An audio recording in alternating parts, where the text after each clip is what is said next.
Look at you guys. Mainly at us. Got it. The last day to file your taxes or to file an extension was Tuesday, so you may feel like you don't have to think about them again for a while.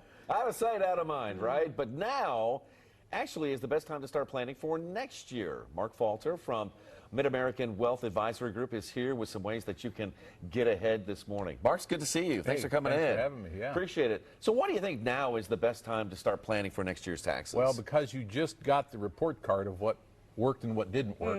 And, you know, the 2017 tax code that lowered our taxes potentially might sunset in 2026. So now's be a good time to start planning. Changing those dependents on the W-2 to see how much you actually have to have withdrawn out of your paycheck and so forth. I mean, because yeah, I feel like every year there's a new surprise, and I'm thinking, well, darn it, I got to remember that for next year. And the next year comes, it's too late. So if we owed this year, what are some ways to avoid that and receive a refund next year if that's your goal? Well, obviously have more taken out of the paycheck. Like I said, change those W-2s now. Like I said, you just got the report card of what worked and what didn't work, and that's something you want to do with HR. It's not the same as the dependents on the tax form. That's got to be, you know, the exact number, but you can always change it on your paycheck on how much you want to have taken out. You might get some back.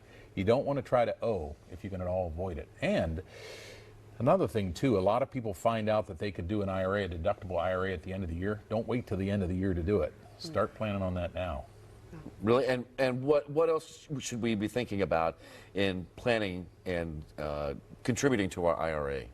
Well, the earlier you start, the better. And even something is easy, you know, just put something away. The easiest way to do it is through a 401k at work. I mean, just have it taken right out of your paycheck. And if you're younger, pick a good S&P 500 index fund. And if you're getting closer to retirement, you might want to avoid those and get into something more, a little bit more conservative. Like what? Like more of a bond fund, less volatility, something of that nature. Yeah.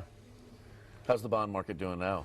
Well, with interest rates being as high as it is, we've actually seen the bond market doing as good as any time I've been in the industry. Interest rates have been very, very good to us, and we've been able to go back and help a lot of clients because of that. Most of our clients are over the age of 60, but those that are under the age of 60, especially if you've got more than 10 years for that money to run, just pick a good S&P 500 index fund and call it good. You don't need to pick 14 different funds. It's got 500 different companies in it, and you're going to do really well with it. Okay. Right.